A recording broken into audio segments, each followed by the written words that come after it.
নমস্কার। মজার কবি সুকুমার রায়ের লেখা বুঝিয়ে বলা। ও শ্যামা দাস, আয় তো দেখি, বস তো দেখি এখানে।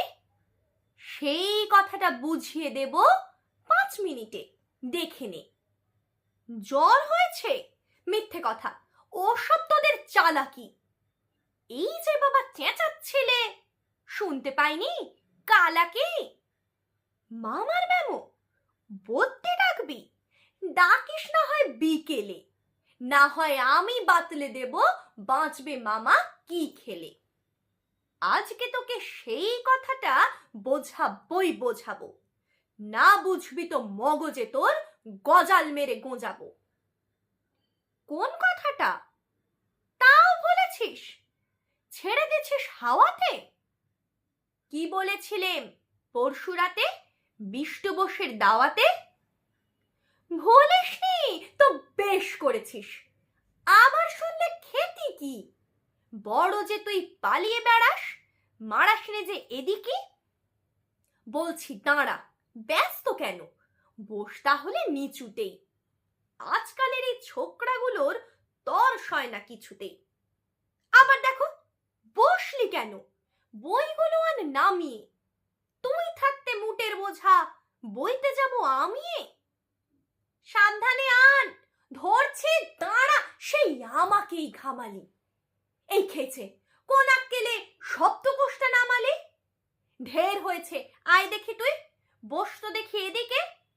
ওরে গোপাল, গোটা কয়েক পান দিতে বল খেদিকে।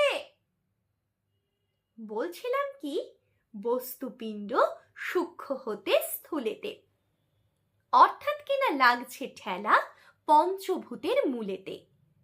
গোড়ায় তবে দেখতে হবে কোত্থেকে আর কি করে রস জমে এই প্রপঞ্চময় বিশ্বতরুর শিকড়ে। অর্থাৎ কিনা এই মনে কর রোদ পড়েছে ঘাসেতে, এই মনে কর চাঁদের আলো পড়লো তারই পাশেতে। আবার দেখো, এর মধ্যে হাই তোলবার মানে কি? আকাশ মানে তাকাশ খালি, যাচ্ছে কথা কানে কি? কি বললি তুই? এসব শুধু আবোল তাবোল বকুনি? বুঝতে হলে মগজ লাগে, বলেছিলাম তখুনি। মগজ ভরা গোবর তোদের হচ্ছে ঘুঁটে শুকিয়ে, যায় কি দেওয়া কোনো কথা তার ভিতরে ঢুকিয়ে। ও শ্যামা দাস, উঠলি কেন? কেবল যে চাস পালাতে, না শুনবি তো মিথ্যে সবাই, আসিস কেন জ্বালাতে? তত্ত্ব কথা যায় না কানে, যতই মরি চেঁচিয়ে। ইচ্ছে করে ডান পিটেদের কান মোলে দি পেঁচিয়ে। নমস্কার।